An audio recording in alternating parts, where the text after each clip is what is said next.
বরং ১ কোটি টাকারও কমে সম্পন্ন হচ্ছে কাজীপাড়া মেট্রো স্টেশনের মেরামত কাজ। অথচ আওয়ামী লীগ সরকার ক্ষমতায় থাকাকালীন সেতুমন্ত্রী ওবায়দুল কাদের বলেছিলেন মেট্রো রেলের কাজীপাড়া এবং মিরপুর ১০ স্টেশন ধ্বংসপ্রাপ্ত। ১ বছরেও যন্ত্রপাতি এনে সচল করা সম্ভব হবে না। এছাড়া সংস্কারের জন্য প্রায় ৩৫০ কোটি টাকার প্রয়োজন হতে পারে বলে জানানো হয়েছিল।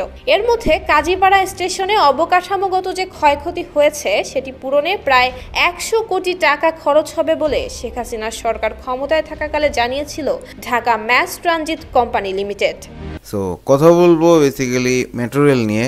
তো আমরা যখন কিনা বলে মেট্রো রেলের ক্ষতিগ্রস্ত কেন হয়? কোটা সংস্কার আন্দোলন চলে, দুর্বৃত্তরা এসে এখানে কি বলবো ভাঙচুর করে।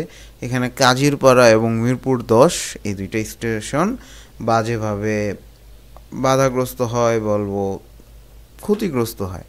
এবং সেই সময় স্বৈরাচার সরকারের একজন অনেক বড় নেতা ওবায়দুল কাদের, সে সময় সাবেক সেতুমন্ত্রী, তিনি বলেছিলেন এই স্টেশন পুনর্নির্মাণ করতে বা যেই ক্ষয়ক্ষতি হয়েছে সেটা করতে ১০০ কোটি টাকার মতো খরচ হবে এবং সময় লাগবে কমপক্ষে ১ বছরের মতো সময় লাগবে। তো এই জিনিসটাই যখন এখন ইন্টারিম গভর্নমেন্ট আসছে এবং তাদের যারা কর্মকর্তারা আছে ফুল জিনিসটা অ্যানালাইসিস এবং ইনভেস্টিগেট করে জানা গিয়েছে সেটার মাত্র খরচ হবে ১ কোটি টাকা। এবং মিরপুর ১০-এ ক্ষয়ক্ষতির পরিমাণ একটু বেশি হয়েছে, সেইটা করতে আরেকটু বেশি লাগবে, বাট মোটেও এত পরিমাণ টাকা লাগবে না।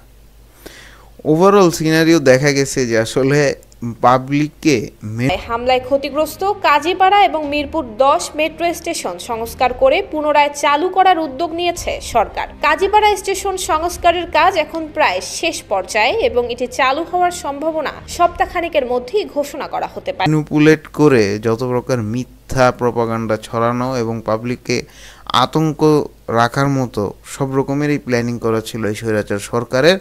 বাট এই স্বৈরাচার সরকার যদি পতন না হইতো আমরা হয়তো এই সত্যগুলা কখনোই জানতে পারতাম না।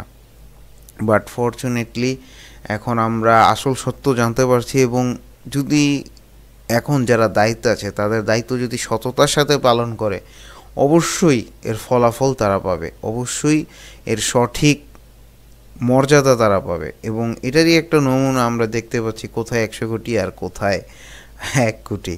এবং এই জিনিসটা যদি সঠিকভাবে সামনে অগ্রসর হয় এটার ফলাফল কিন্তু আমরা এখনই পাচ্ছি। কিন্তু একটা জিনিস মনে রাখতে হবে যে এই মেট্রো রেল কিন্তু স্বৈরাচার সরকার তার নিজের অর্থায়নে করে নাই, আমাদের সাধারণ জনগণ যারা তাদের ট্যাক্সের টাকায় করা।